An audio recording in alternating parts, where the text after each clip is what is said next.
میرے محترم دوستوں بزرگوں، دنیا میں ہر چیز کا وجود اس کی محنت کی وجہ سے ہوتا ہے۔ یہ دنیا میں جن جن شکلوں کی جو چیزیں ہیں، چاہے سونے چاندی کی ہو، لوہے پیتل کی ہو، لکڑی کی ہو، پلاسٹک کی ہو، یا کھانے پینے کی جتنی چیزیں ہیں، چاہے غلہ اناج ہو، سبزیاں ہوں، یہ محنت کے نتیجے میں وجود میں آئی۔ ایسا نہیں ہے کہ آسمان سے اس کی بارش ہوئی ہو، محنت سے چیز کا وجود ہوتا ہے، اور محنت ہی سے وہ چیز باقی رہتی ہے۔ دنیا میں منو ٹنو اگر شکر ہے، لیکن اگر اس کی محنت بند ہو گئی تو ایک وقت وہ آئے گا کہ شکر کا دانہ دیکھنا بھی مشکل ہو جائے۔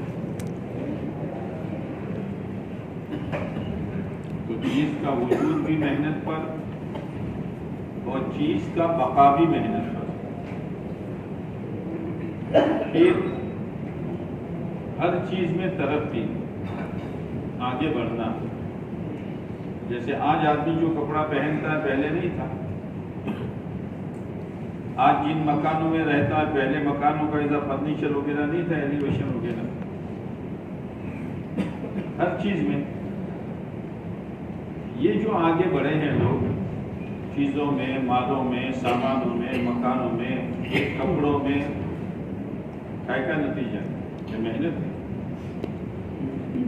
تو محنت سے چیز وجود میں آتی ہے، اور محنت سے چیز باقی رہتی ہے، اور محنت سے چیز آگے بڑھتی ہے۔ یہ بنیادی اور ایک اصولی چیز ہے۔ اگر محنت ہی ختم ہو گئی تو چیز کا وجود ہی ختم ہو گئی، اور اگر چیز ہے لیکن اس پر محنت ختم ہو گئی، چیز باقی نہیں رہے گی، اور باقی نہیں رہے گی تو آگے بڑھنے کا کوئی سوال ہی نہیں۔ جیسے یہ تین چیزیں دنیا کی مادی لائن میں ہیں، ایسے ہی میرے دوستوں، میرے بھائیوں، روحانی لائن، جس کو ایمان، دین، اسلام، شریعت، سنت، احکامات جو بھی کہیں، اس میں بھی یہی ہے۔ اگر کوئی اپنی زندگی میں دین لانا چاہتا ہے، اپنے آپ کو اللہ کا سچا بندہ بنانا چاہتا ہے، اور پیارے نبی علیہ السلام کا سچا تابعدار بننا چاہتا ہے، محنت ضروری ہے۔ اس کے بغیر یہ چیزیں زندگی میں نہیں آتی۔ یہ کوئی وراثتی چیز نہیں ہے۔ مال تو وراثت میں آ جائے گا، زمین کے ٹکڑے وراثت میں آ جائیں گے، زمین و جائیداد وراثت میں آ جائیں گے، لیکن دین، اسلام اور ایمان یہ موروثی چیز نہیں ہے۔ ہر ایک کو محنت کرنی ہوگی، اور جو محنت کرے گا اللہ تعالیٰ اس کو یہ نعمتیں دے گا، اور جو نعمت پر برابر اللہ کا شکر گزاری کرتے آگے بڑھے گا، محنت بڑھائے گا، اللہ اس نعمت کو باقی رکھے گا، اور پھر اللہ اس نعمت میں ترقی دے گا۔ ترقی کیا ہے؟ ترقی یہ ہے کہ اس کی دل کا رخ اللہ تعالیٰ بدل دے گا۔ محنت نہ ہونے کے نتیجے میں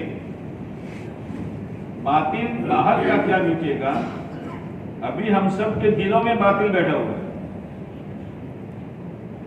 جھوٹ کا باطل، غیبت کا باطل، سود کا باطل، لوگوں کے حقوق دبانے کا باطل، نمازوں کے جنازے نکالنے کے باطل، رسومات کا باطل، یہ سب ہماری زندگی میں بھرا ہوا ہے۔ باہر کا باطل تو مٹے گا تب مٹے گا۔ یہاں تک کہ نماز پڑھنے والا بھی نماز کی اہمیت اس کی زندگی میں باقی نہیں ہے. اس کی زندگی میں اہمیت اپنے دکان کی ہے, اپنے دھندے کی ہے.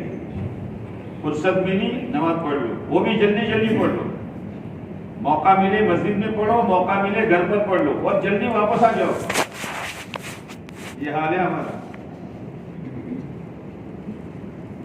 آج نماز کے ساتھ جو معاملہ ہو رہا ہے, جس نماز پر زندگی کے بننے کا دار و مدار ہے اور جس نماز کو ایمان والے کی معراج کہا گیا ہے, اس نماز کا کیا ہے؟ یہ اہمیت ختم ہے. شریعت سنت کی اہمیت ختم ہے. بے دھڑک آدمی سنت کے خلاف کام کر لیتا ہے. جی کی چاہت پر آج امت چل رہی ہے. جو جی میں آیا کھا لو, جو جی میں آیا کما لو, جو جی میں آیا پہن لو, جس طرح جی میں آیا طور طریق اپنا لو. مسلمان اپنے ڈگر پر نہیں ہے. اس کا نتیجہ یہ حالات ہے. حالات کا حل خدا پاک کی قسم کوئی چیز نہیں ہے. جب تک مسلمان اپنے ڈگر پر نہیں آئے گا حالات نہیں جائیں گے. یاد رکھیں, حالات کا حل جو اللہ کے ذمے ہیں وہ بندہ اپنے ذمے لے رہا ہے. حالات کا بدلنا ہمارے ذمے ہے. وہ اسی چکر میں ہے, میں اپنے حالات بدلوں, میں اپنا. تو نہیں بدل سکتا, تو یہ لقمہ ہضم نہیں کر سکتا, تو آسانی کے ساتھ پیشاب نہیں کر سکتا, تو بیٹھا ہے تو اٹھ نہیں سکتا. کس گھمنڈ میں چل رہا ہے؟ اللہ کو بھول کر, شریعت کو چھوڑ کر اللہ کا مقابلہ کر کے. جس پیارے نبی علیہ السلام نے اپنا سب کچھ لگا دیا, وہ ادائیں تجھے اچھی نہیں لگتی, وہ ادائیں تجھے اچھی نہیں لگتی. اور غیروں دشمنوں نے, جن لوگوں نے آپ علیہ السلام کو چین سے کھانے نہیں دیا, چین سے رہنے نہیں دیا, ان کے ناپاک طور طریق تیری زندگیوں میں ہے, اور تو اسی پر اپنی ترقی سمجھ رہا ہے, اور تو اس کو اپنا بگاڑ بھی نہیں سمجھتا.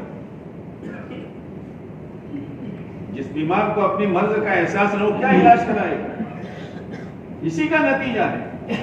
یہ دعوت و تبلیغ کی مبارک محنت یہ خالی ثواب کی محنت نہیں ہے, یہ زندگیوں سے کھرش کر باطل کو نکالنے کی محنت ہے. اور طبیعتوں میں اور زندگیوں میں ایمان کی محبت, سنتوں کی عظمت, آخرت کا استحضار, اللہ کی ذات سے ہونے کا یقین, یہ سرمایہ لینے کی محنت ہے. نہیں آتی سمجھ میں؟ امت کا بہت بڑا طبقہ بیٹھا ہوا ہے اور وہ اپنا نقصان بھی نہیں سمجھتا ہے. ایک دن دکان پر نہیں جائے گا, اپنا نقصان سمجھے گا. نہیں جائے گا, فون سے بات کرے گا, کیا نوعیت ہے آج. جس مقصد کے لیے اللہ نے اس امت کو وجود دیا تھا, اس امت کا وجود خالی عبادت نہیں ہے. اس امت کا وجود اپنی زندگیوں میں دین لاتے ہوئے, اپنی زندگی میں دین لا کر اس پر چلتے ہوئے اور اس پر پابندی کرتے ہوئے شروع کریں گے اپنی ذات سے, اپنے گھر سے, اور نیت ہوگی پورے عالم کی. یا ایھا الذین آمنوا, اللہ ایمان والوں سے کہہ رہا ہے,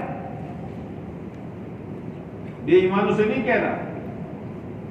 وہ ایمان والو, وہ مجھے ماننے والو, وہ میرا کلمہ پڑھنے والو, قوا انفسکم واہلیکم نارا, تم اپنے آپ کو آگ سے بچاؤ. آدمی کا اپنی ذات پر سب سے بڑا حق یہ ہے. ٹھیک ہے, اچھا پہن لو, اچھا کھا لو شریعت کے حد میں رہ کر, لیکن سب سے بڑا حق یہ ہے کہ آدمی اپنے آپ کو جہنم سے بچائے. اور جہنم سے بچنے کا کوئی تعویذ نہیں ہے, جہنم سے بچنے کا کوئی وظیفہ نہیں ہے. جہنم سے بچنے کا ایک ہی راستہ ہے, اللہ کے سچے بندے بنو اور پیارے نبی علیہ السلام کے سچے تابعدار اختیار کرو. کہ تم غربت میں بھی مزے کی زندگی گزارو، فقیری میں بھی بادشاہی جیسا زندگی خدا تمہیں دے دے گا، مزدوری میں وہ چین اللہ دے گا جو کروڑ پتی کو نصیب نہیں ہوگا۔ لیکن مسلمان نے اپنا راستہ بدل دیا ہے، اس محنت پر آنا پڑے گا، اس کے بغیر چین نہیں، عزت نہیں، کامیابی نہیں، آپس کی محبتیں نہیں، اور اندر کا باطل دور نہیں ہوگا۔ جیے گا باطل کے ساتھ اور مرے گا باطل پر۔ کیا لے کے گیا؟ کیا لے کر گیا؟ اپنے نخرے چھوڑو، محتاج بنو، محتاج، جیسے بھوکا آدمی کھانے کا محتاج، پیاسا آدمی پانی کا محتاج، بیمار آدمی دوا کا محتاج۔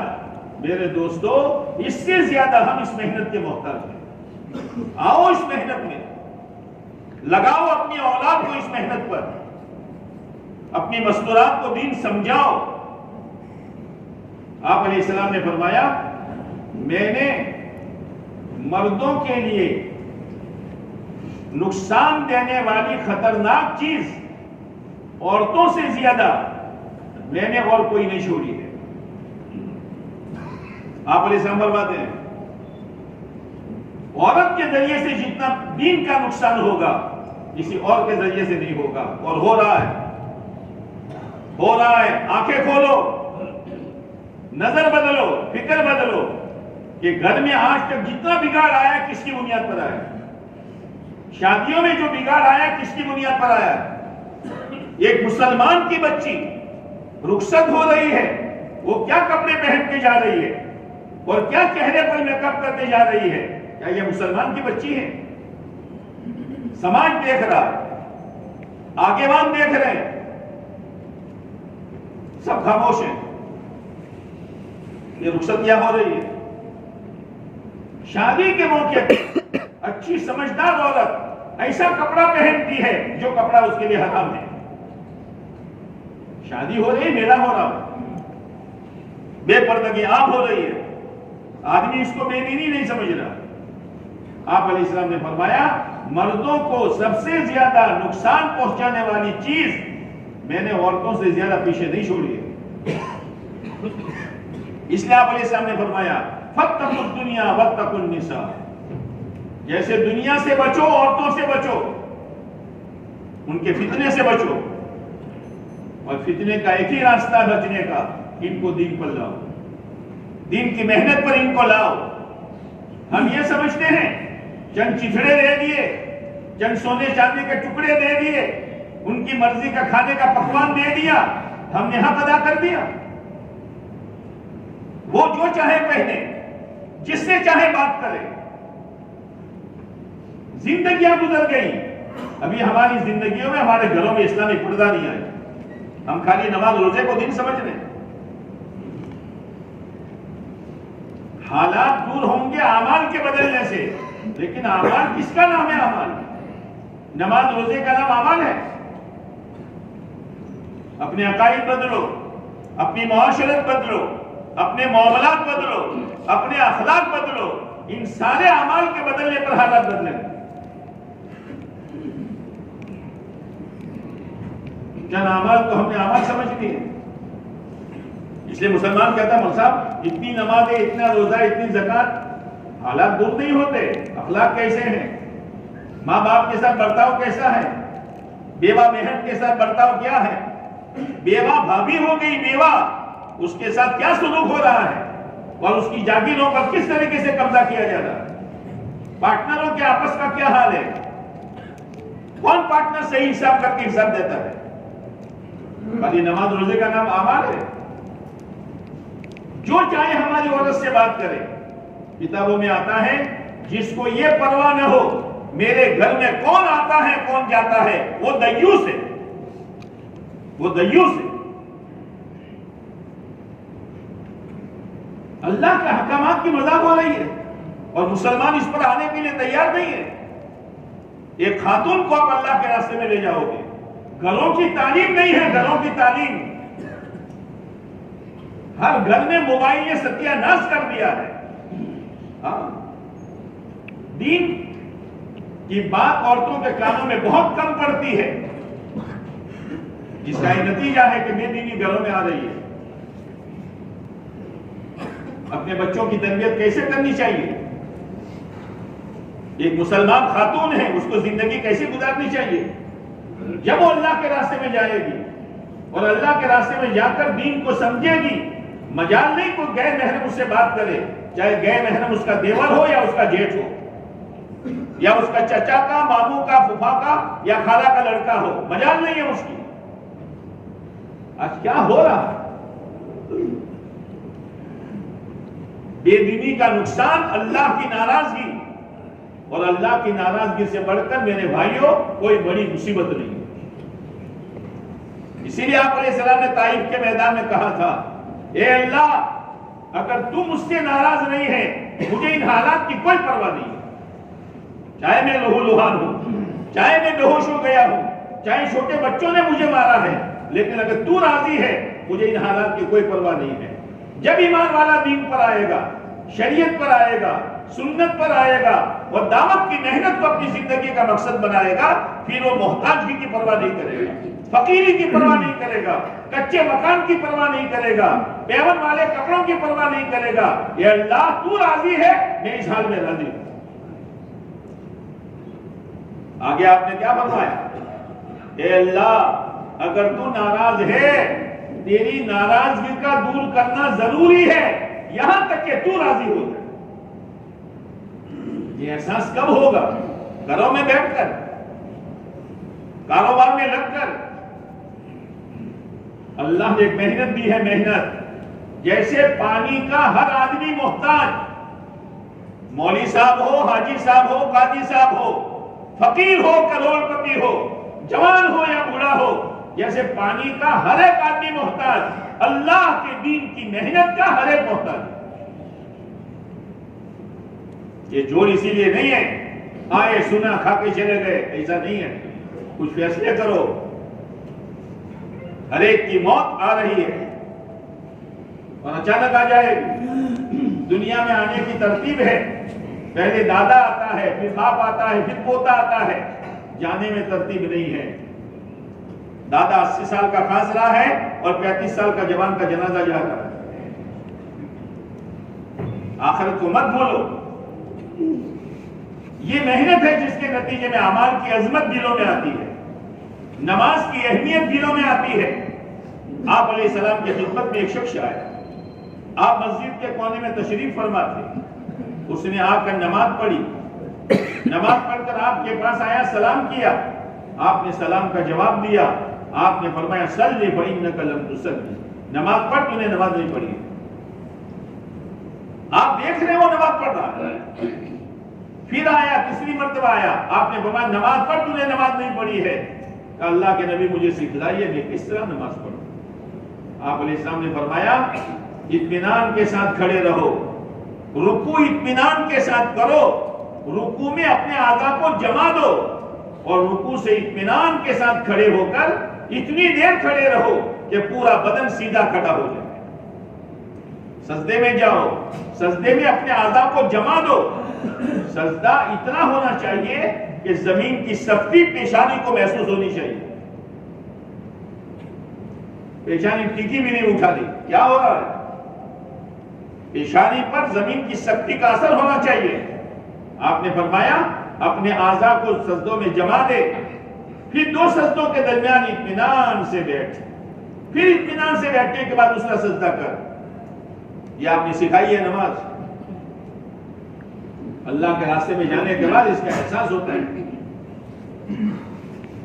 آج حالات آدمی پر آتے ہیں تو آدمی اپنی ظاہری حالت کو دیکھتا ہے، مول صاحب کاروبار برابر چل رہا ہے، مکان بھی اچھا ہے، گھر میں کوئی بیمار بھی نہیں ہے، پتہ نہیں کیا ہے، ٹینشن نہیں جاتا، پھر ڈاکٹروں کے چکر میں جاتا ہے، سارے رپورٹ کرائے، سارے رپورٹ نارمل ہے، نیل ہے، پریشانی ہے، جہاں رپورٹ کرانا چاہیے وہاں نہیں کرایا تو نے۔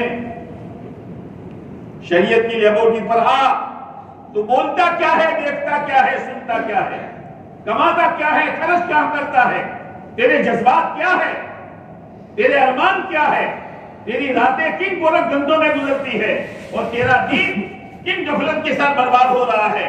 شریعت کی لیبورٹری پر آ, وہ تجھے بتلائے گی. تیری آنکھیں بڑی خطرے میں ہیں, تیرے کان بڑے خطرے میں ہیں, تیرا دل بڑے خطرے میں ہے.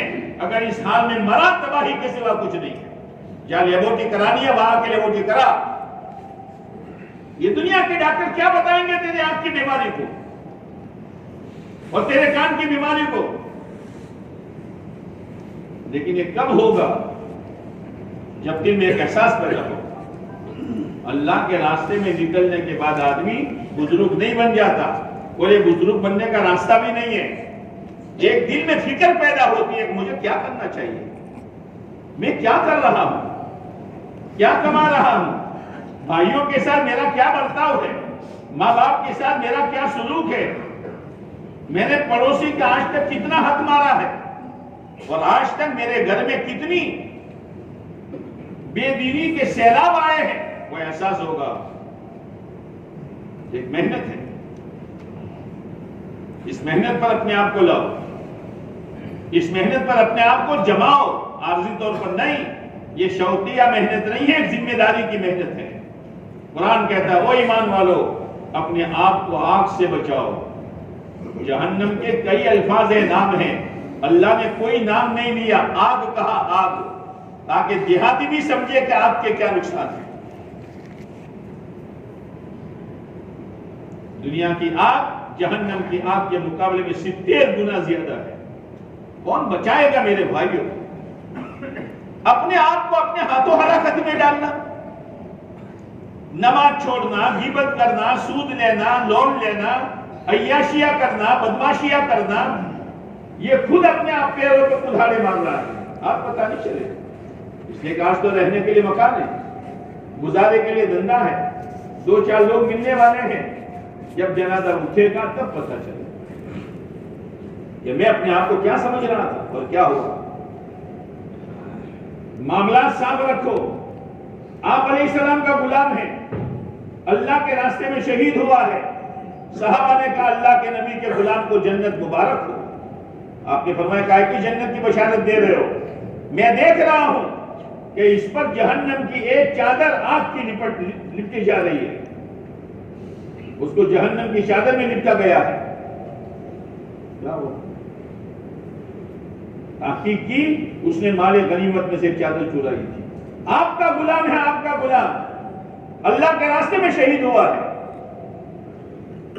اللہ کے یہاں نسبتیں نہیں دیکھی جاتی, اللہ کے یہاں تو دینداری دیکھی جائے گی جو بھی ہو. نوح علیہ السلام کی بیوی ہے, دین نہیں ہے, جا جہنم میں. لوط علیہ السلام کی بیوی ہے, دین نہیں ہے, جا جہنم میں. فرعون کی بیوی ہے, اگر دین ہے جاؤ جنت میں.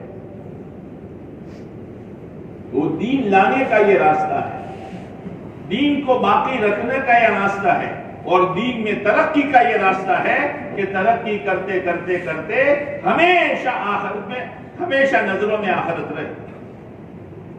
بات ٹھیک ہے, دنیا میں ہے, مرنا ہے, اللہ کو منہ بتانا ہے. جب آخرت کا فکر آ جائے گا میرے دوست تو سارے کل سیدھی ہو جائے گی. بولنے سے پہلے 100 بار سوچے گا, دیکھنے سے پہلے 100 بار سوچے گا, کسی سے معاملہ کرتے ہوئے 100 بار سوچے گا, اور اتنا احتیاط کرے گا. امام ابو حنیفہ رحمۃ اللہ علیہ بہت بڑے تاجر تھے, بہت بڑے تاجر تھے کپڑوں کے. ایک دم مال آیا, وہ مال کو دیکھا تو ایک تھان اس میں نقص والا تھا, اس میں کچھ کمی پھٹا ہوا تھا. ان کا ایک پارٹنر تھا ابراہیم, کہا ابراہیم اس کو الگ رکھو, جب گاہک آوے تو یہ نقص بتا دینا, شریعت کہہ رہی ہے عیب کو بتا دو, اور اس کی قیمت اسی حساب سے لینا.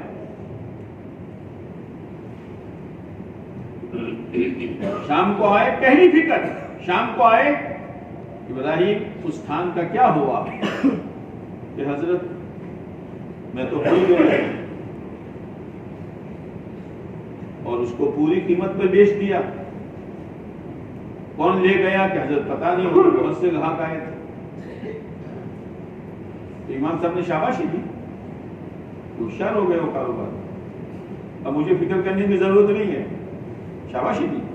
کہا ابراہیم آج کی جتنی آمدنی ہے سب صدقہ کر دے، ایک پائی گھر میں نہیں جائے گی۔ اور ابراہیم آج سے تیری میری پارٹنرشپ ختم، تو مجھے ہلاک کر دیتا۔ یہ احتیاط ہے۔ کوفہ میں ایک بکری کسی نے چوری کر لی، امام صاحب نے بکریوں کے ماہر سے پوچھا بکری کی عمر کتنی؟ کہ اتنے سال تک بکری کا گوشت نہیں کھایا، ہو سکتا ہے وہ چوری والی بکری کا گوشت ہو۔ دین ایسے تھوڑے آتا ہے، یہ محنت ہے کہ زندگیوں میں تقویٰ آتا ہے، زندگیوں میں توکل آتا ہے، ایک محنت ہے۔ جس گاڑی میں بیٹھو گے اور وہاں سے بھی روانہ ہوں گے تو جہاں جانا ہے وہاں تک جتنے اسٹیشن آئیں گے سب آئیں گے۔ یہ ایمان کی محنت ہے، دعوت کی محنت ہے۔ اس میں اسٹیشن آئے گا تقوی کا، اس میں اسٹیشن آئے گا طہارت کا، اس میں اسٹیشن آئے گا زہد کا، اس میں اسٹیشن آئے گا توکل کا، اس میں اسٹیشن آئے گا اللہ کی محبت کا، اس میں اسٹیشن آئے گا اعمال کی عظمت کا، اور ہوتے ہوتے گاڑی آخرت تک پہنچ جائے گی۔ جا رہے ہو یوں بمبئی جا رہے ہو اور وہاں دہلی کے اسٹیشن تم تلاش کرتے ہو، دنیا نادان کہے گی، نادان کہ جا رہا ہے احمد آباد کی طرف اور تو سوچتا ہے کابو روڈ آوے، کابو روڈ نہیں آ سکتا۔ تو سوچتا ہے اجمیر آوے، اجمیر نہیں آ سکتا۔ تو سوچتا ہے جے پور آوے، جے پور نہیں آ سکتا۔ وہ تو وہ آئیں گے جہاں تو چلا ہے۔ چلے ہیں دنیا کی گاڑی میں سوار ہو کر، فکر دنیا کی، سوچ دنیا کی، دوڑ دنیا کی، جذبات دنیا کے، ارمان دنیا کے، مشورے دنیا کے۔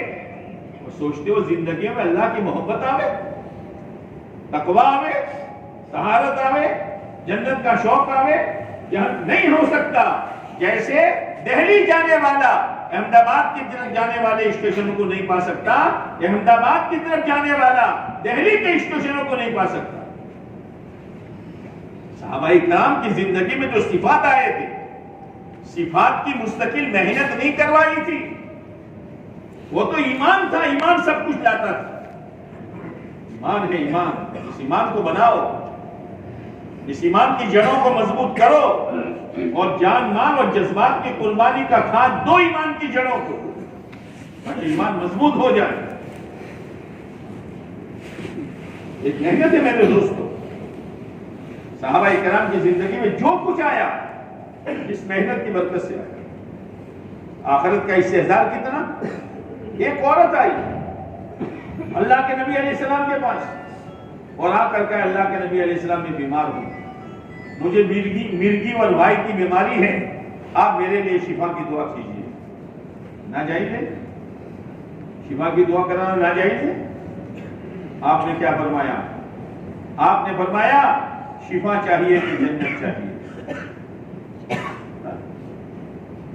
مقابلہ ڈالا ہے، شفا چاہیے کہ جنت چاہیے؟ ہم جیسے ہوتے تو اللہ کے نبی آپ کی دعا تو ہر دعا قبول ہے، دنیا میں شفا، آخرت میں جنت۔ جب مانگنے پر آئے ہیں تو مانگتے رہے، لیکن وہ اللہ کے نبی کے منشے کو سمجھ چکی تھی کہ میرے آقا مجھ سے کیا چاہتا ہے، کیا چاہ رہے ہیں میرے آقا؟ کہا اللہ کے نبی میں جنت چاہتے ہیں۔ عورت کہہ رہی ہے لیکن میری ایک درخواست ہے، آپ میرے لیے اتنی دعا فرما دیجئے کہ میں جب بے ہوش ہو جاؤں تو میرا سطر نکلے۔ بے ہوشی کی حالت میں بھی سطر کھلنے کا خطرہ ہے اور اس کے لیے دعا کرا رہی ہے۔ آج زندہ لڑکیاں کیا کہوں میں آپ کو، کپڑا پہننے کے باوجود بھی سطر کھلے ہوئے، ہم ہیں کہاں؟ جس دن عورتوں میں دین آئے گا اور عورتوں میں آخرت کا فکر آئے گا، میرے دوستو ہم تو پڑے ہوں گے چارپائی پر، یہ رات میں اٹھ کر خدا کے سامنے روئے گی اور اس کی ہچکیوں پر اس کا بچہ اٹھے گا، امی کیوں روتی ہو؟ کوئی تکلیف ہے؟ کوئی تکلیف ہے؟ ابا کو اٹھاؤ، کوئی تکلیف ہے، کوئی بیماری ہے؟ وہ کہے گا بیٹا چپ ہو جا، کوئی تکلیف نہیں، مجھے میری آخرت گزار رہی ہے۔ اللہ کے واسطے عورتوں پر رحم کھاؤ، ورنہ ان کے گودوں میں پلنے والی نسلوں سے زیادہ اچھی امیدیں مت رکھنا۔ ڈائی ہوتی ہے ڈائی، سمجھتے ہو ڈائی؟ کہیں بول چھو ڈائی اب کوئی آدمی کوئی چیز گول بنانا چاہتا ہے اور ڈائی لم چورس ہے، گول بنے گی، اور لم چورس ہے ڈائی گول ہے اور لم چورس چیز بنانا چاہتا ہے، جیسی ڈائی ہوگی ایسی چیز بنے گی، جیسی عورت ہوگی ایسی اولاد پیدا ہوگی۔ یہ جتنے اولیاء کرام گزرے ہیں ان کی ماؤں کو دیکھ لو، صحابہ کرام کی عورتوں کو دیکھ لو، ان کی لوریاں کیا ہوتی تھی، وہ جھولا جھولتی تھی تو کیا بولتی تھی، ان کے جذبات کیا ہوتے تھے۔ میرے بھائیوں، جس کنگال پنے کو یہ پتا نہ ہو کہ میں کنگال ہو گیا ہوں، اس سے بڑا بیوقوف کون ہو؟ کنگال ہے اور سمجھتا ہے میں مالدار ہوں، اب ضرورت پڑی اناج کی کہاں سے لائے گا، ضرورت پڑی کپڑے کی کہاں سے لائے گا، ضرورت پڑی دوا دارو کی کہاں سے لائے گا، ضرورت پڑے گی جوتا چپل کی کہاں سے لائے گا، ضرورت پڑی گھر کی چھوٹی بڑی چیزوں کی کہاں سے لائے گا۔ ارے آج ہم اپنے آپ کو دین کے اعتبار سے مالدار سمجھ رہے ہیں، جب جنازہ اٹھے گا اور قبر میں ضرورت پڑے گی منکر نکیر کے سوال کے جواب کی، کیا جواب دو؟ کنگال ہے، کچھ ہے نہیں۔ ضرورت پڑے گی حشر میں اللہ کے عرش کے سائے کی، اس بنیاد پر عرش کا سایہ لیں گے۔ ضرورت پڑے گی پیارے نبی علیہ السلام کے نور والے ہاتھوں سے کوثر کا جام لینے کی، کس بنیاد پر لیں گے؟ ضرورت پڑے گی پل صراط پر سے آسانی کے ساتھ، کیا بنیادیں ہیں ہمارے پاس؟ اس وقت خون کے آنسو سے آدمی رو جائے۔ یہ محنت کو محنت بناؤ، اللہ کے واسطے محنت بناؤ۔ 100 سال ہو گئے محنت کو، ہمارے بڑے کہتے کہتے قبروں میں چلے گئے اور ابھی کہتے کہتے بوڑھے ہو گئے، مسجد و جماعت کی صحیح فکریں ہم میں نہیں آتی۔ جس فکر مندی کے ساتھ، جس جذبے کے ساتھ، جس ارمان کے ساتھ اور جس اپنے دکان کے آگے بڑھانے کے جذبے کے ساتھ ایک دکاندار اور ہم بیٹھتے ہیں، کیا اس جذبے کے ساتھ مسجد و جماعت میں بیٹھتے ہو؟ ایک ایک گاہک کو سنتوش دینا ہے، ایک ایک گاہک کو یہ چیز دینی ہے، میں یہ چیز لایا ہوں، یہ چیز سپلائی کرنی ہے۔ ملاقاتوں کا کیا نظام ہے؟ ٹھیک ہے، گول گول کارگزاری سنا دی، یا سننے والے سنیں گے، اللہ دیکھ رہا ہے، کام اللہ کا ہے۔ اللہ کے کام کے ساتھ اگر خیانت ہوئی، میرے دوستو بڑی پکڑ ہو، فکر کے ساتھ بیٹھو اور روزانہ کی محنت اور روزانہ کا مشورہ، محنت اپنی صحیح ترتیب پر لاؤ۔ کوئی گھر باقی نہ رہے جس گھر کی ہماری ملاقات 15-20 دن میں پوری نہ ہو، اور گھر جا کر گھر میں جانے سے پہلے اللہ سے مانگ لو اور اس کے سامنے اس درد کے ساتھ بات کرو کہ وہ سامنے والا یہ سمجھے گا کہ دین کے بغیر میں برباد ہو جاؤں۔ ہم خالی 3 دن اور 4 مہینے کی تشکیلوں کے لیے ملاقات کریں گے، اس کی زندگی میں دین لاؤ اور اس طریقے سے بات کرو، بیٹھ کر آدھا گھنٹہ بات کرو، تسلی کے ساتھ بات کرو تاکہ مستورات بھی سنیں، اور پھر اس کے بعد دین زندگی میں کیسے آتا ہے اس لائن کی محنت کرو۔ 2.5 گھنٹے فارغ کرو، 2.5 گھنٹے۔ دنیا کھا گئی ہمیں، ہماری جوانیاں کھا گئی۔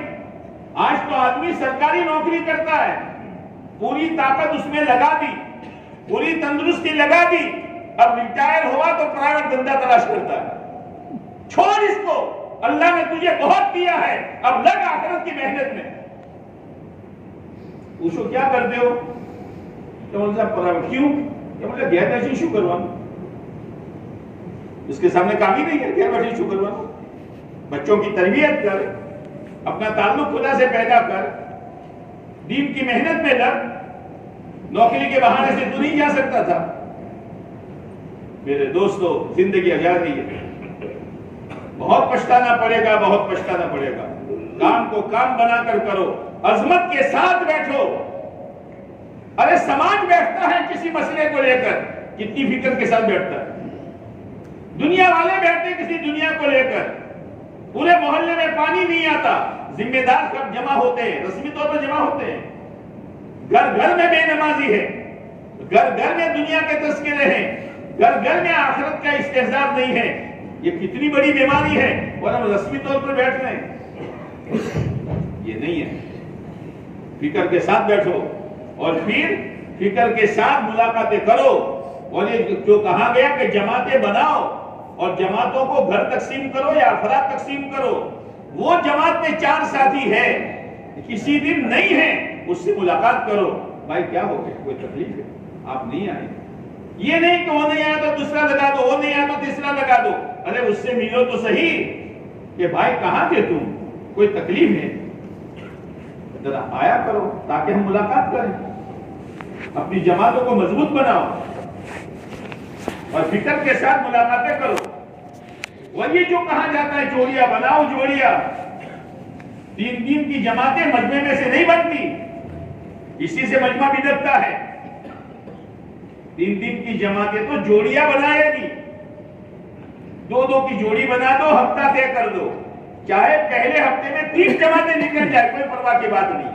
یہ نہیں کہ ہر ہفتے ایک ہی نکلے، لیکن جوڑیاں بناؤ اور جوڑیاں بنا کر اپنے آخرت بنانے کی نیت سے ایک ایک کی خوشامد کرو.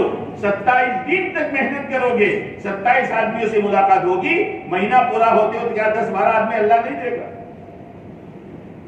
لیکن ہمارے ساتھی جماعتوں کو لے کر چلنے والے بعد دفعہ ایک ہی جماعت میں سب چلے جاتے ہیں.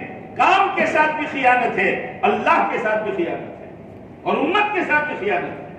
ایک ساتھ مت جاؤ، جوڑیاں بناؤ اور جوڑیاں بنا کر محنت شروع کرو. اور 3 دن اگر مسئلہ قابو میں آ گیا میرے دوستو، نیا مجمع ہاتھ لگے گا.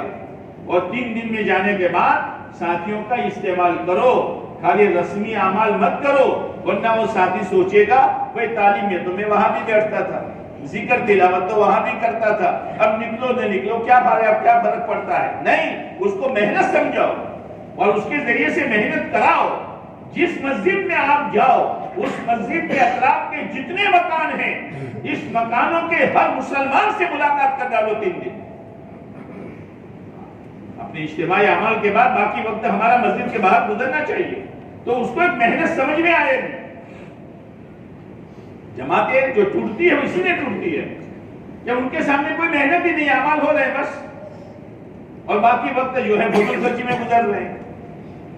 3 دن کو مضبوط کرو، 72 گھنٹے پورے کرو، 2.5 گھنٹے دو. اب 2.5 گھنٹے کا مسئلہ آتا ہے تو آدمی سوچتا ہے مول صاحب 2.5 گھنٹے لانے کہاں سے؟ رات و دن کے گھنٹے کتنے؟ ہم بولچو 24. 8 گھنٹے کاروبار کو دے دو، ایجوکیشن کتنے رہے؟ بولو 16. 6-7 گھنٹے آرام کے لے لو، 7 گھنٹے 9. 3 گھنٹے گھر والوں کو دے دو، 3 گھنٹے اپنی ضروریات کے لیے. وہ کہاں جا رہے ہیں؟ برباد ہو رہے، برباد، اور آخرت اجڑ رہی ہے ان 3 گھنٹوں میں.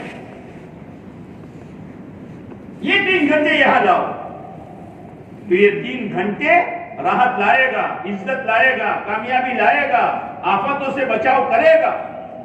اس میں 2.5 گھنٹے مانگ رہے، 2.5 گھنٹے، اور 2.5 گھنٹے فکر کے ساتھ گھڑی دیکھ کر دو، اس میں کمی بیشی نہ کرو. اس 2.5 گھنٹے کے دوران میں اپنا کوئی ذاتی کام نہ کرو، گھر کا کوئی مسئلہ سر پر نہ لو. فون آیا، کہاں ہو؟ کہ ہڈی چلا گوں، یہ سبزی موکل جو، فوراً چلا گیا وہاں سبزی موکل جو. یہ نہیں ہے. یکسوئی کے ساتھ رہو اور گھر والوں سے کہہ دو اتنے بجے سے اتنے بجے میں مشغول ہوں. پھر دیکھو اللہ کیا دیتا ہے. ایک ایک کی ملاقات کرو، پھر انشاءاللہ 2.5 گھنٹے اگر مضبوط ہو گئے، 3 دن نہیں، 3 دن چلہ 4 مہینہ بیرون کے تقاضے اللہ اس کے ذریعے سے پورے کروائے. عجیب و غریب محنت ہے. اور اگر دین کی محنت کرتے کرتے کاروبار میں کچھ وقت کم لگا، گھبراؤ مت، اللہ اس محنت کی برکت سے کم وقت میں عزت والی روزی دے دے. اگر نیند کم ملی، اللہ کم نیند میں طبیعت میں انشاءاللہ سکون پیدا کر دے گا. آپ گھبراؤ مت، اللہ کے دین کی محنت ہے. آپ اس محنت کو محنت بناؤ، کام کو کام بناؤ، اور اپنا ایک ترتیب بناؤ کہ میری زندگی میں ہر مہینے 3 دن مجھے لگانے ہیں اور میرا یہ ہفتہ طے ہے. ہفتہ طے کرو. ہفتہ طے کرنے کے بعد آگے پیچھے مت ہو جاؤ. آگے پیچھے ہونے میں کوئی گناہ نہیں ہوگا. کوئی آدمی مفتی صاحب سے پوچھے مفتی صاحب میں نے پہلا ہفتہ لکھا ہے نہیں جا سکا دوسرے میں جاؤ تو گناہ ہوگا؟ ہاں مفتی صاحب کہتے چوتھے میں بھی نہ جاؤ تو کوئی حد نہیں، ثواب کا کام۔ ہر چیز ہر ایک سے نہیں پوچھی جاتی۔ ایک آدمی دواخانے میں ایڈمٹ ہے، ڈاکٹر نے علاج وغیرہ شروع کیا اور کہا دودھ نہیں پینے کا۔ جی ہاں، اب اتنے میں لوگ آتے ہیں خیریت پوچھنے، تو ان کے ملنے جلنے والوں میں کوئی مفتی صاحب تھے۔ بھائی خیریت ہے؟ مفتی صاحب تمہیں آیا ہارو کری دودھ پینا کیسا؟ مفتی صاحب کہیں گے سنت، غلط بات کہی سر آنکھوں پر، لیکن بات کس کی مانیں گے؟ بات کس کی مانیں گے؟ ڈاکٹر کی، جس کے علاج کے نیچے ہیں۔ سنت اپنی جگہ پر، لیکن ابھی دودھ نہیں پیئیں گے، اس لیے کہ علاج کرنے والا نہ کہہ رہا۔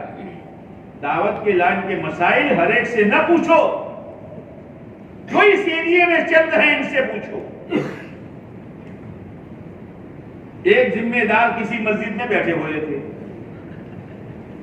ان کی مسجد میں دوسری مسجد کا ساتھی آیا تو انہوں نے دیکھ کر کہا بھائی تم ہماری مسجد میں کیسے؟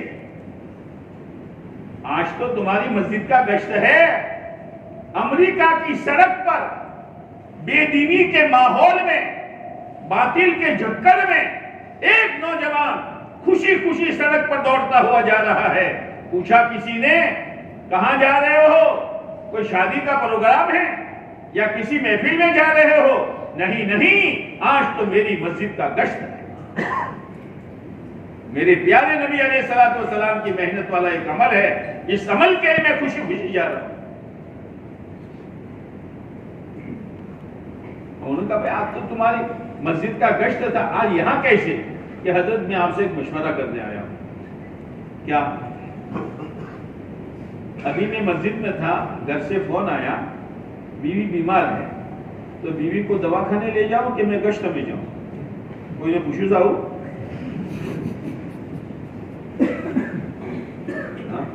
اہمیت ہے۔ وہ اللہ کے بندے جو بیٹھے ہوئے تھے، رگڑے کھائے ہوئے تھے اور دعوت کی محنت پر اللہ کی مدد کا یقین دل میں لیے ہوئے تھے، بے تکلف کہہ دیا تو گشت میں چلے، اور وہ بے تکلف چلا بھی گیا،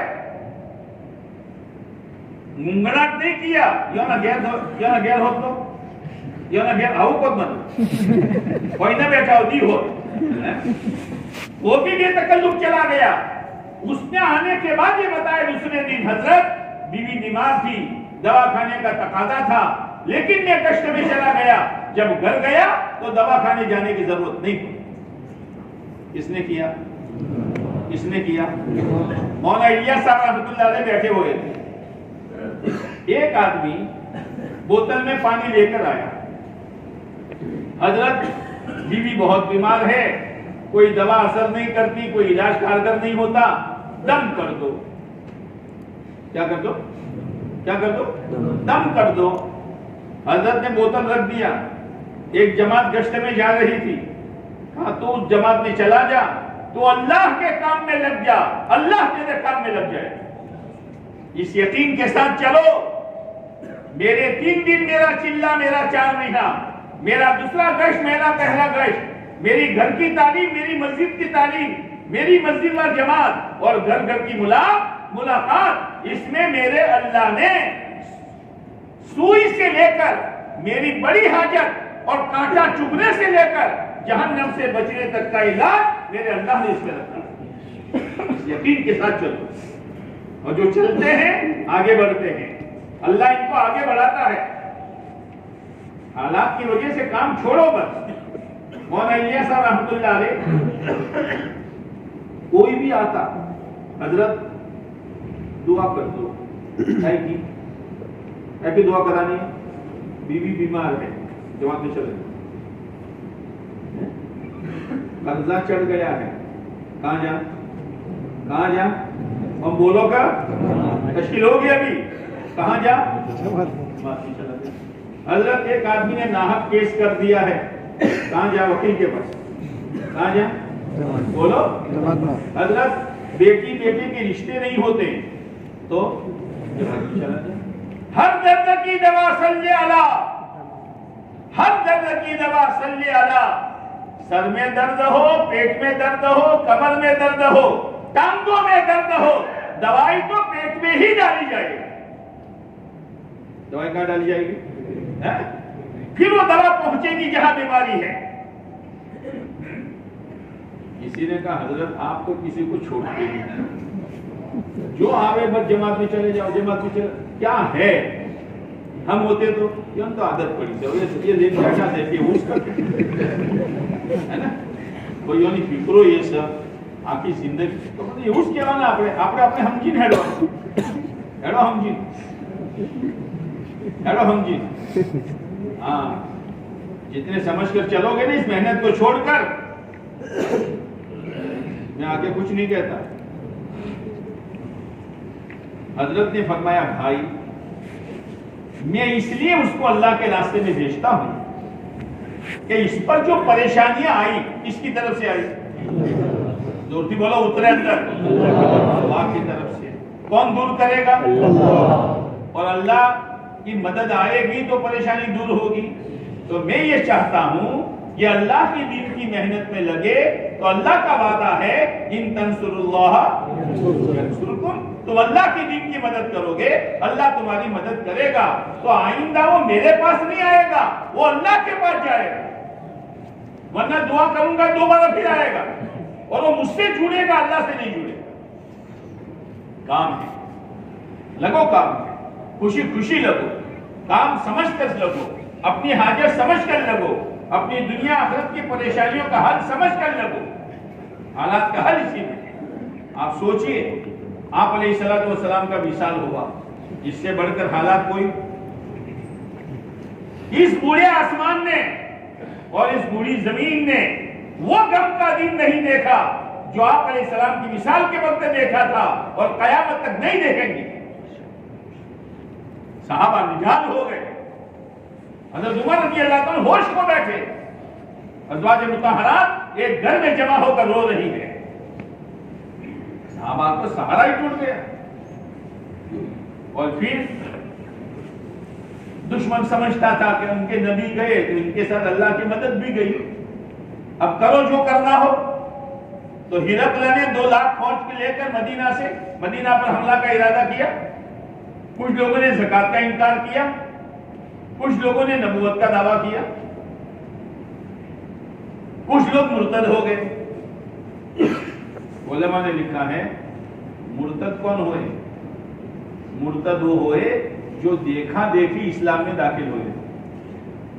میرے بھائیوں کسی ساتھی کے بارے میں کوئی جملہ کہتے ہو 100 بار سوچو. ایک مرتبہ آپ علیہ السلام کا لشکر تھا، تمام صحابہ تیار، اللہ کے نبی چلیں کہ نا ایک آدمی کا آنے کا انتظار ہے. پھر تھوڑی دیر کے بعد اللہ کے نبی چلے، سب تیار ہیں کہ نا مجھے ایک آدمی کا انتظار. اتنے میں حضرت اسامہ آئے جن کا انتظار تھا. رنگ کے کالے تھے، قد کے چھوٹے تھے. تو 2-3 آدمیوں نے یہ کہا اچھا ان کا انتظار تھا، ان کا انتظار تھا. بعد دفعہ مشورے میں ایسے ساتھی کو ذمہ دار بنایا جاتا ہے، ظاہر میں اتنی صلاحیت والا نہیں ہے تو کچھ ان کو امیر بنا دیں. آشو مدینہ جمع چلا. خاموش رہے، خاموش رہے اور ذمہ دار بدلو، ہر ہفتے بدلو اور ساتھیوں کا استعمال کرو. کچھ کمی کوتاہی اور ٹوکو مت، تانے مت دو، چپکے سے ان کی رہبری کر دو تاکہ ساتھی بننے شروع ہو جائے. ساتھی بناؤ. حضرت ابو بکر رضی اللہ عنہ، حضرت عمر رضی اللہ عنہ کھڑے تھے. ان دونوں میں سے کسی نے کہا یہ جملہ ان کو فتنے میں ڈالے گا، یہ جملہ ان کو فتنے میں ڈالے گا. اور جب آپ علیہ السلام کا وصال ہوا تو سب سے پہلے یہی مرتد ہوئے. اللہ حفاظت کرے. آپ بولنے سے پہلے 100 بار سوچیں. ہمیں کیا حق ہے کسی کے بارے میں کیا کہیں؟ اللہ کس سے کیا کام لے گا؟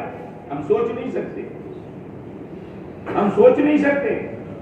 مولانا یوسف صاحب رحمۃ اللہ علیہ کے زمانے میں مولانا یوسف صاحب اور مفتی زین العابدین صاحب صحن میں کھڑے تھے، یہ جو ہفتہ کیا ہے نا، ہفتہ مت ہٹو مت ہٹو، جمے رہو، اس لیے کہ اس قربانی کے پیچھے اللہ کی رحمت ہے، اگر ہٹ گئے تو رحمت کبھی نصیب نہیں ہو۔ تھوڑے بادل آتے ہیں لیکن جم جاؤ، نہیں میں تو جا رہا ہوں، مجھے جانا ہے، حالات میرے اللہ درست کرے۔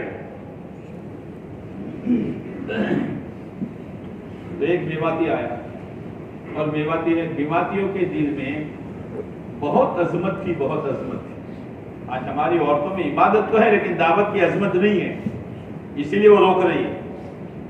ایک میواتی کی تشکیل ہو رہی تھی، تشکیل کرنے والے باہر تھے، میواتن پڑھی ہوئی نہیں تھی، اس وقت تو فضائل اعمال بھی پوری سنی نہیں تھی اس نے، مگر ایک کہ حضرت جی الیاس صاحب نے ایک کام چلایا ہے، آپ علیہ السلام والا کام ہے، وہ کرنا چاہیے۔ تو وہ عذر کر رہا تھا، میرے پاس پیسے نہیں ہیں، میرے پاس پیسے نہیں ہیں۔ وہ عورت سن رہی تھی، تو عورت نے اپنے چاندی کا کڑا گھر میں سے باہر پھینکا کہ اس کو کہو یہ لے اور جا اللہ کے راستے میں۔ عورتیں مددگار بنے گی، ورنہ عورتیں فتنہ بنے گی، فتنہ شادیوں میں ہماری نہیں چلے گی، رخصتیوں میں ہماری نہیں چلے گی، منگنیوں میں ہماری نہیں چلے گی، اسی کی چلے گی۔ ایک آدمی کی تشکیل ہوئی، وہ اللہ کے راستے میں جا رہا ہے۔ گھروں کی تعلیم کو معمولی مت سمجھو، مستورات کے 3 دن عشرے کو معمولی مت سمجھو۔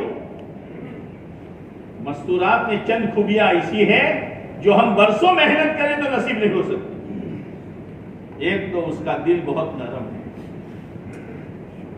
پرائے بچے کو بھی روتا ہوا دیکھے گی تو کھڑی ہو جائے گی، پہچانتی نہیں ہے، سر پر ہاتھ پھیرے گی، جیب میں کچھ ہوگا دے گی۔ اور ہم پرائے بچے کو روتا ہوا دیکھیں گے تو اللہ انہیں ماں باپ سکے نا رکھڑ تو تھی گا، ہم میں اس میں فرق ہے۔ ذرا دکھ کی بات آئے گی وہ روئے گی، اس کو رونا نصیب ہے، اس کے دل میں ہمدردی ہے، اس کام کی جان ہے، ہمدردی کے بغیر وہ اپنے بچے کی تربیت نہیں کر سکتی۔ تشکیل ہوئی، غریب گھرانہ، گھر میں ایک رضائی، یہ داستانیں نہیں ہیں، گھر میں ایک رضائی، سردی کا زمانہ، شوہر کہتا ہے رضائی گھر پر رکھ لو، بچے بھی ہیں تم بھی ہو، اس کے سہارے رات گزار دینا۔ عورت کہتی ہم تو گھر پر ہے، آپ جماعت میں جا رہے ہو؟ اس نے کہا میں جماعت میں جا رہا ہوں، ٹھیک ہے، لیکن مسجد کی چٹائیاں ہوتی ہے، چٹائیوں میں لپٹ جاؤں گا اور رات گزار دوں گا۔ یہ مذاکرے ہو رہے ہیں، یہ مذاکرے ہو رہے ہیں۔ انہوں نے کہا نہیں، بیماری سے ہماری لگی ہوئی ہے، تو کیا کرو گے تم؟ رضائی تم لے جاؤ، تم کیا کرو گی؟ کہ دین میں لکڑیاں چن کر لاؤں گی اور رات میں اس کو جلاؤں گی، اس کی گرمی میں میں اور میرے بچے رات گزاریں گے، اور صبح اللہ غریبوں کے لیے سورج نکال ہی دیتا ہے۔ کیا ہے یہ داستانیں افسانے ہیں۔ عورت کے دل میں عظمت آئی کہاں سے؟ عورت اپنا زیور دے، ارے اپنی زیور کی زکات نہیں نکلتی اور اسے پھینک کے دے دیا، کیا چیز ہے؟ امریکہ میں ایک آدمی کی تشکیل ہوئی 4 مہینے، امریکہ جہاں مادے کے سوا کچھ نہیں، جب گھر آیا تو چہرہ اداس تھا۔ بیوی نے کہا کیا بات ہے؟ نا کوئی مسئلہ نہیں ہے، کہ نا مسئلہ ہے، مسئلہ تو یہ ہے کہ 4 مہینے کی تشکیل ہوئی ہے، اپنے پاس اتنا گنجائش نہیں ہے، تو ہماری ہوتی تو لکھاؤ نے پہلے سوچوں کا مطلب نمنے آپ دیکھ بیٹھا تو تو سوچی سکتا وہ یعنی مجھے مارا ہمیں اوروں ڈولے بیٹھا تو یہ کہیں ہماری ہوتی تو یہ کہتی۔ اس نے کیا کہا؟ گھبرانے کی کیا بات ہے، یہ مکان بیچ دو، مجھے کرائے کے مکان پر ڈال دو، 4 مہینے چلے جاؤ، مقدر میں ہوگا اللہ اس سے اچھا مکان دے گا۔ امریکہ میں رہنے والے عورت کہہ رہی ہے کیوں؟ اس کے دل میں جبریل نے بات ڈالی؟ وہ 3 دن گئی تھی، گھر کی تعلیم سنتی تھی، صحابہ کرام کے حالات قربانی کے اس کے سامنے تھے، وہ اپنے شوہر کو ابھار رہی ہے، جاؤ ہمیں کرائے کے مکان پر ڈالو۔ کیا چیز ہے یہ؟ عورتوں کو دیندار بناؤ، عورتوں کو۔ ایک عورت کی دینداری دنیا میں 70 ولیوں سے زیادہ رحمتیں لائے گی، اور ایک عورت کی بدماشی 1000 شیطانوں سے زیادہ لعنت لائے گی۔ عورتوں کو معمولی مت سمجھو، عورتوں کو معمولی مت سمجھو۔ اب وہ میواتی آیا حضرت کے پاس، کان میں کوئی بات کہی مولانا یوسف صاحب، مولانا یوسف صاحب نے سر سے اجازت دے دی، ٹھیک ہے۔ جب وہ جانے لگے میواتی تو حضرت مولانا یوسف صاحب رحمۃ اللہ علیہ کے آنکھ میں آنسو آئے، تو مفتی زین العابدین صاحب نے پوچھا حضرت کیا بات ہوئی؟ اس نے کوئی بات آپ کے کان میں کہی، آپ نے سر سے اجازت دے دی اشارے سے، پھر آپ روئے؟ مفتی جی یہ میواتی یہ کہنے آیا تھا حضرت جی میرے 3 دن کا یہ ہفتہ ہے، اور میرے گھر میں میرا ایک بچہ بیمار تھا، جب میں تھیلی لے کے گھر کی دہلیز اور عمرے سے باہر نکلا، بچے نے جان توڑ دی، میں نے کپڑا اڑا دیا اور گھر والوں کو تسلی دی اور محلے والوں سے کہا بھائی آگے کا کام تم کر دینا، میں تو اللہ کے راستے میں جا رہا ہوں۔ باپ تھا، دشمن نہیں تھا، سینے میں دل تھا، پتھر نہیں تھا، لیکن بیٹے سے زیادہ دعوت کے کام کی اہمیت تھی۔ مولانا یوسف صاحب نے بولا مجھے رونا اس پر آ رہا۔ آپ صلی اللہ علیہ وسلم کے زمانے میں ایک حضرت سعد رضی اللہ تعالیٰ عنہ تھے، گھر کے قریب تھے، رنگ کے کالے تھے۔ آپ نے پوچھا سعد شادی نہیں کرتے؟ اے اللہ کے نبی مجھے کون لڑکی دے؟ گھر کا غریب ہو، رنگ کا کالا ہو۔ آپ نے بولا جاؤ فلاں انصار کے جو سردار ہیں ان کے گھر جاؤ اور کہو۔ گئے، ان کی پیٹ پٹائی، السلام علیکم، السلام، کیسے آنا ہوا؟ کہ آپ علیہ السلام نے آپ کی بیٹی کا پیغام دے کر بھیجا ہے۔ وہ بھی سوچ میں پڑ گئے، بیٹی تھی، خوبصورتی میں بھی، اور یہ رنگ کے کالے تھے۔ سوچ رہے اندر سے بچی بولی، کیا اثرات تھے دعوت کی محنت کے۔ اندر سے بچی بولی ابا آنے والے کو مت دیکھو، بھیجنے والے کو دیکھو۔ جوان بچی کہہ رہی ہے، اس کے جذبات کیا ہوتے ہیں؟ معاف کرنا معاف۔ آج ہماری بچیاں یہ کہتی ہے داڑھی والے کے گھر میں مجھے نہیں جانا، جبہ کرتے والے کے گھر میں مجھے نہیں جانا، ایجوکیشن ہے تو میں جاؤں گی ورنہ نہیں جاؤں گی۔ یہ کائی کی نحوست ہے کہ گھر کی تعلیمیں نہیں ہیں، اس بچے کا دینی ذہن نہیں بنایا۔ اور اسی لیے ٹھیک ہے پڑھاؤ بچوں کو، لیکن بچوں کے داخلے سے پہلے اس کا دین سوچو۔ میں اس کالج میں، اس یونیورسٹی میں داخل کر رہا ہوں، میرے بچے کا دین بچے گا کہ نہیں بچے گا؟ یہاں سے دور پتہ نہیں کہاں اپنی جوان بچیوں کو بھیڑیوں کے بیچ میں چھوڑ کر آتا ہے۔ کلاس میں سب بھیڑیے ہیں اور یہ بچی بیٹھی ہوئی ہے، بچے گی وہ؟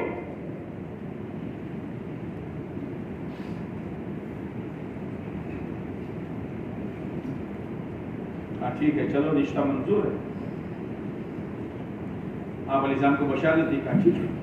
بازار گئے، شادی کا سامان خریدنے گئے، شادی ہونے کی امید نہ ہو، رشتہ ہو جائے تو، اور بھی شادی کا سامان۔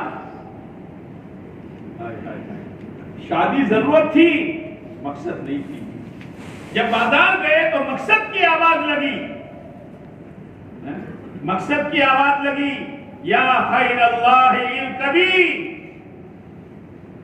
بالجنت ابشری، وہ اللہ کے شہ سوار ہو جاؤ اور جنت کی بشارت لے لو، اللہ کے دین کا تقاضا ہے۔ یہ نہیں کہ چلو میں بھی شادی کر لو پھر بات نہیں، مقصد آگے ہے۔ بجائے شادی کا سامان خریدنے کے تلوار خریدی، گھوڑا خریدا، چلے گئے۔ اللہ کے نبی کو آ کر خبر نہیں دی، چلے گئے۔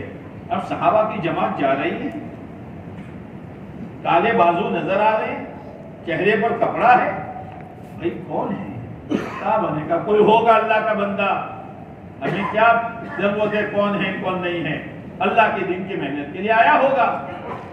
جب لڑائی شروع ہوئی اور یہ 7 شہید ہوئے، صحابہ چاروں طرف ہو گئے، ہے کون؟ یہ تو وہی ہے۔ آپ علیہ السلام تشریف لائے، آپ نے دیکھا یہ تو میرا ساتھ ہے، کہاں گیا تھا اور کہاں آیا؟ اس وقت آپ علیہ السلام سے 3 کام ہوئے۔ ایک تو آپ روئے اور ایک آپ مسکرائے اور آپ نے اپنا چہرہ پھیر لیا۔ صحابہ نے پوچھا یہ اللہ کے نبی بات سمجھ میں نہیں آئی؟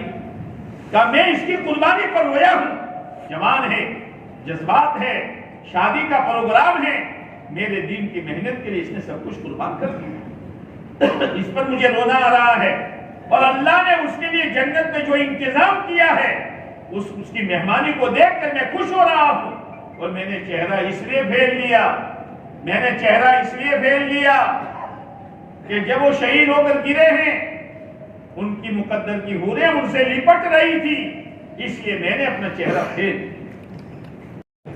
اور دعاؤں کا اہتمام کرو، نمازوں کا اہتمام کرو، ذکر تلاوت کا اہتمام کرو، سنتوں پر چلو، اور ہمیشہ اللہ سے ایمان پر خاتمہ مانگو۔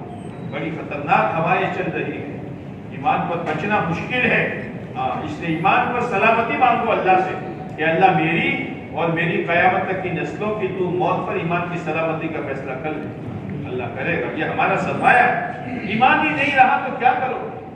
بعض ایسے زہریلے بول آدمی بولتا ہے کہ ایمان ختم ہو جائے۔ اللہ تعالیٰ ہماری اور امت کی حفاظت کرو گے، نمازوں کا اہتمام کرو، اور نماز اطمینان کے ساتھ پڑھو، وضو اچھی طریقے سے کرو، سنت کے مطابق کرو، مسواک کا اہتمام کرو، چاہے برش جو کرنا ہو کرو صبح، لیکن مسواک کا استعمال کرو۔ مسواک کا سب سے بڑا فائدہ یہ ہے کہ موت پر کلمہ نصیب ہوتا ہے۔ مسواک کا اہتمام کرو، آپ علیہ السلام کی سنت ہے مسواک، اور ہر چیز کی سنت معلوم کرو علماء سے۔ جوانوں سے کہتا ہوں رات کا تھوڑا وقت فارغ کر کے مولوی صاحبوں کے بعد بیٹھو، غسل کے فرائض معلوم کرو، وضو کا طریقہ معلوم کرو، تھوڑا تھوڑا قرآن سیکھو، انشاءاللہ تھوڑا تھوڑا سیکھتے سیکھتے پورا قرآن صحیح پڑھتے ہم ہو جائیں گے۔ ماں باپ کو پریشان نہ کرو، محلے والوں کو پریشان نہ کرو، گندے موبائلوں سے اپنے آپ کو بچاؤ، اپنی اولاد و نسلوں کو بچاؤ۔ اللہ کی ذات سے امید ہے یہ محنت اپنا رنگ دکھلائے گی انشاءاللہ۔ کرو گے انشاءاللہ۔ اللہم لک الحمد کما ينبغي لجلال وجهك وعظیم سلطانک، یا رب صل وسلم دائما ابدا على حبیبک خیر الخلق كلهم۔ ربنا ظلمنا انفسنا وان لم تغفر لنا وترحمنا لنكونن من الخاسرين۔ ربنا آتنا في الدنيا حسنة وفي الآخرة حسنة وقنا عذاب النار۔ ربنا لا تزغ قلوبنا بعد إذ هديتنا وهب لنا من لدنك رحمة إنك أنت الوهاب۔ اے اللہ ہمارے جمع ہونے کو قبول فرما، ہمارے کہنے اور سننے کو قبول فرما، تیرے بندوں کے عزائم کو قبول فرما۔ اے اللہ آج تک دین پر چلنے کے اعتبار سے اور دین کی محنت کے اعتبار سے جان بوجھ کر یا انجان کر یا غفلت سے جتنی کمی کوتاہی ہوئی ہے، اے اللہ اپنی دریائے رحمت سے تو ہمیں معاف فرما۔ اے اللہ اپنے دریائے رحمت سے تو ہمیں معاف فرما، اپنے دریائے رحمت سے تو ہمیں معاف فرما۔ جتنی وقت باقی ہے اے اللہ تو ہی جانتا ہے کتنی باقی ہے۔ اے اللہ مرنا ضرور ہے، جھولی خالی ہے، اے اللہ تیاری کچھ بھی نہیں ہے، جھولیوں میں گناہوں کے سوا کچھ نہیں ہے۔ اے اللہ اے اللہ اے اللہ تو اپنے کرم سے ہماری طبیعتوں کو گناہوں سے ہٹا دے، ہماری طبیعتوں کو فیشنوں سے ہٹا دے، ہماری طبیعتوں کو دنیا کی ناپاک محبت سے ہٹا دے، ہماری طبیعتوں کو اے اللہ تیری نافرمانی سے دور کر دے۔ اے اللہ ہمارے درمیان اور ہمارے گناہوں کے درمیان جتنی دوری پیدا کر دے جتنی دوری مشرق اور مغرب کے درمیان سے کوئی کر سکتا ہے اللہ ایک طرف گندا ماحول ایک طرف گندی چیزیں ایک طرف نفس ایک طرف شیطان ہم بچے تو کیسے بچے اور بچنے کی محنت تو نے دی ہے ہم نے وہ چھوڑی ہے کہ اللہ ہم نے وہ محنت کیا چھوڑی اپنے گھروں میں مصیبتوں کے دروازے کھول دیے عیاشوں کے دروازے کھول دیے ہیں اے اللہ بے شرمی کے دروازے کھول دیے ہیں اے اللہ ایک محنت مبارک ہے پیارے نبی علیہ السلام والی اس محنت کو گھروں میں اپنی ذاتوں میں اپنے محلوں میں داخل کرنے کی تو ہمیں توفیق دے دے اے اللہ اس محنت کی عظمت ہمارے دلوں میں پیدا فرما دے اے اللہ سب سے بڑی عظمت کہ ہمارے آقا والی محنت ہے ہمارے آقا والی محنت ہے اے اللہ اس نسبت کی لاج رکھتے ہوئے جو عزائم کیے ہیں ہمارے جوانوں کو بھی ہمارے بوڑھوں کو بھی اور ہمارے تاجروں کو بھی اور ہمارے علماء کو بھی ان عزائم کو پورا کرنے کے لیے دین کی انتھک محنت اور راتوں میں دل بلا کر ہونا اے اللہ آج تو ہماری راتیں غفلت میں گزرتی ہے فجر کی نمازیں بھی زخمی ہو جاتی ہے اے اللہ دوڑتے بھاگتے کہ اللہ فجر کی نماز پڑھ لیتے ہیں کبھی ایک رکعت کبھی دونوں چلی گئی اور کبھی قضا ہو گئی احساس تک نہیں ہے کہ میرا اپنا آج کتنا بھاری نقصان ہو گیا اے اللہ تہجد کا اہتمام نصیب فرما قرآن پاک کی تلاوت کا اہتمام نصیب فرما واجبانہ طور پر بیٹھ کر میرے ذکر کرنے کی توفیق دے دے اے اللہ معمولی انسان معمولی احسان کرتا ہے ہم اس کے گن گاتے ہیں کہ اللہ تو نے کتنا احسان کیا اے مولا جس دن تو نے ہم کو پیدا کیا اس دن تو نے کتوں کو بھی پیدا کیا تھا سوروں کو بھی پیدا کیا تھا گدھوں کو بھی پیدا کیا تھا یہودیوں کو بھی پیدا کیا تھا عیسائیوں کو بھی پیدا کیا تھا اے اللہ کرم تیرا تو نے نہ کتا بنانا نہ سور بنایا نہ گدھا بنایا نہ جانور بنایا نہ یہودی کے گھر ڈالا نہ عیسائی کے گھر ڈالا کرم تیرا تو نے انسان بنایا اور انسان بنانے کے ساتھ مسلمان ماں باپ کے گھر میں پیدا کیا تیرا احسان تیرا کرم تو نے اتنا احسان کیا پھر ہم گدھوں جیسی حرکتیں کریں ہم کتوں جیسی حرکتیں کریں ہم سور شرما جائے ایسی ناپاک حرکتیں کریں ہم یہود و نصارہ جیسی زندگی گزاریں کہ اللہ تو دینا جانتا ہے تھپڑ مار کے دینا بھی جانتا ہے اے اللہ تو ہمیں معاف کر دے تو ہمیں معاف کر دے تو ہمیں ایمان سے محروم نہ فرما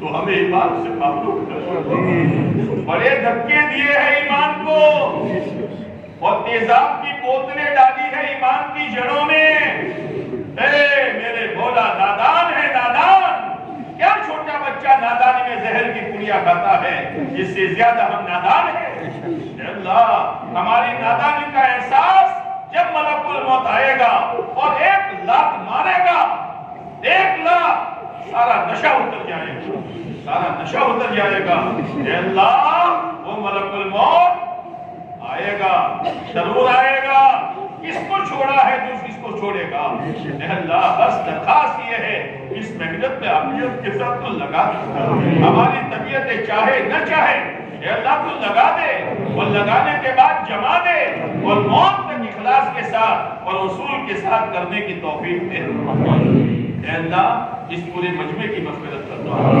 جائز حاجتوں کو پورا فرما الجھنوں کو دور فرما پریشانیوں کو ختم فرما بیماروں کو شفا نصیب فرما قرضداروں کے قرضوں کو ادا فرما بے جوڑوں کو نیک سالے جوڑا نصیب فرما بے روزگاروں کو حلال روزگار نصیب فرما اے اللہ تیری نسبت پر ایک ترتیب سوچی ہے حلقوں میں جانے تیرے بندوں کو جمع کر کے آپس میں مذاکرہ کریں گے تاکہ ہمارے ہر حلقے کی اور ہمارے ضلع کی کام کی سطح بلند ہو ہر جگہ پر کام جڑے پکڑے اے اللہ اے اللہ اے اللہ ہم نااہلوں کی مدد فرما اخلاص نصیب فرما ہمارے اس پروگرام کو ضلع کی کام کی سطح کے بلند ہونے کا ذریعہ فرما مسجد کو مسجدوں کے آباد ہونے کا ذریعہ فرما گھر گھر میں دعوت کی محنت کے پہنچنے کا ذریعہ فرما کرنے والی ذات تیری ہے اے اللہ تیرے بندوں کے عزائم کو قبول فرما جب یہ عزائم کر رہے تھے طبیعتیں مانتی نہیں تھی کہ ہوگا کہ نہیں ہوگا لیکن تیرے بندوں نے تیرے بھروسے پر عزائم کیے ہیں کہ اللہ جو بندہ تیرے بھروسے پر دیتا ہے تو اس کو بے آسرا نہیں بناتا. ہمارے عزائم کو عافیت کے ساتھ پورا فرما. اس حلقے کے کام کی سطح کو بلند سے بلند فرما. ہمارے دلوں میں کام کرنے والوں کی اہمیت پیدا فرما. اے اللہ تیرے کسی بندے کے حق میں قیامت کے دن ہمیں گرفتار نہ فرما. تیرے کسی بندے کے حق میں ہمیں گرفتار نہ فرما. چند کوڑیوں کے لیے اپنی دنیا سجانے کے لیے لوگوں کو بے وقوف بنا کر آج تک جتنا پٹورا ہے اور جتنا کھسوٹا ہے یا اللہ واپس کرنے کی توفیق نصیب فرما. یا اللہ جن تیرے بندوں بندیوں نے دعا کے لیے کہا لکھا متوقع رہے ان کے مقاصد خیر میں کامیابی نصیب فرما. یا ان حاجتوں کو پورا فرما. یا اللہ موت تک اس عالی اور عظیم الشان محنت میں اخلاص استخلاص استقلال اور استقامت کے ساتھ عافیت کے ساتھ لگے رہنے کی توفیق نصیب فرما. کام کرتے کرتے جب موت کا وقت آئے ہماری زبان پر کلمہ شہادت ہو, ہمارے دل میں تیری ملاقات کا شوق ہو. اے اللہ ہمارے لیے انتہائی تیری رضا اور قربہ والی آسان موت کا فیصلہ فرما. ہمارے مرحومین کی مغفرت فرما. درجات کو بلند فرما. غریق رحمت فرما. جتنی جماعتیں تیری راہ میں چل پھر رہی ہے چاہے دور قریب اندرون بیرون پیدل سواری سال کے علماء سب کو قبول فرما. سب کی بہترین تربیت فرما. امت پر سے حالات کو دور فرما. امت پر سے حالات کو دور فرما. آئندہ کے خطرات سے امت کی حفاظت فرما. امت کی جان مال عزت آبرو دین ایمان مدارس مکاتب مساجد دن کی محنت دعوت کی محنت دعوت کے ٹھیے ٹھکانے علماء اور مشائخ ان سب کی تو حفاظت فرما. پیارے نبی علیہ السلام نے جو خیر مانگی ہمیں اور پوری امت کو نصیب فرما. ان شرور سے پناہ چاہی ہماری اور پوری امت کے اپنے کرم سے حفاظت فرما. ربنا تقبل منا انك انت السميع العليم وتب علينا انك انت التواب الرحيم. صلى الله تعالى على خير خلقه محمد وعلى اله وصحبه اجمعين. امين يا رب العالمين برحمتك يا ارحم الراحمين.